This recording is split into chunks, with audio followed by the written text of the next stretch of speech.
In this video, I'm going to give you a little hint on how to get started with Password Checker 2. It's a tricky one. So as you know, the user is going to type in a password and then confirm the password, and you have to perform a bunch of checks. And I would suggest setting a variable to either true or false for each of these checks. Like, for example, you're going to check to make sure that the length of the password is greater than or equal to 10 and less than or equal to 20.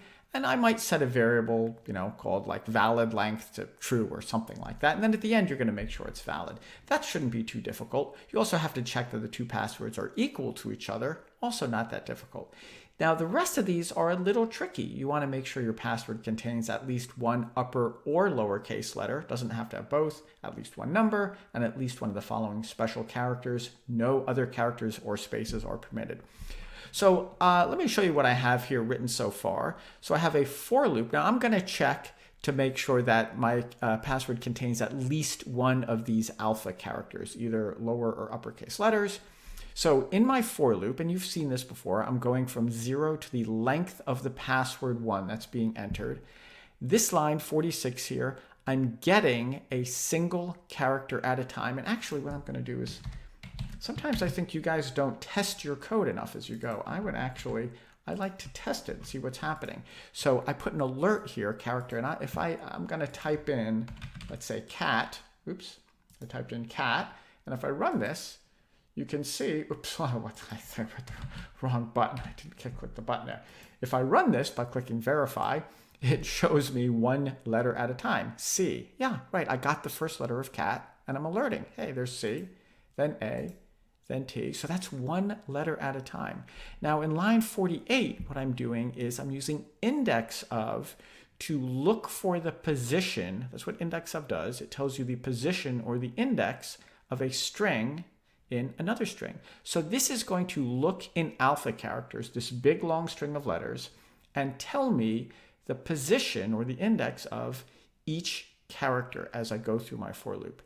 And if the character is found here, it'll be some value, like for example, if in cat, for example, the position would be 0, 1, 2. Ah, yeah, 2 means it's in there. Anything greater than -1 means that the character is found in here. 0 or anything greater means it's found. Now, if I typed in, I don't know, exclamation point, that would not be found here. I will get the value greater than, I'll get the value -1. So let me say that again, because index of is confusing. Index of looks for the position of a string in another string, and if it's found, you will get a number 0 or greater, telling you the position. If it's not found, like for example, if I typed in an exclamation point, I would get the value -1, saying it's not found. So all I'm doing is I'm checking each character and saying if it's found, if it's greater than -1, if it's found in my string, I'm setting a variable. I made a variable called alpha. I'm setting it to true, meaning that it contains at least one alpha character.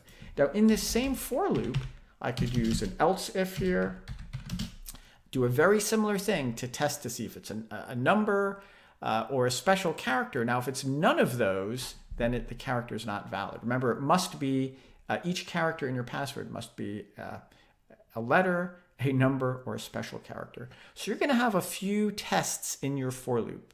If it's an alpha character, else if it's a number, else if it's a special character. Now, if it's none of those, then it's not a valid character. So again, I hope this makes sense. This is kind of the key to this whole thing, is understanding I'm looking at one character at a time, and if I find any of the characters, if any of them are found in alpha characters, then I'm going to set alpha to true. Now at the end, after my for loop, I'm just going to check to make sure that alpha is true and numbers is true and special characters is true and it's the right length and that they match each other and it doesn't contain any other characters. So you still have a little bit of work to do, but hopefully this little bit will get you started. All right, thanks for watching.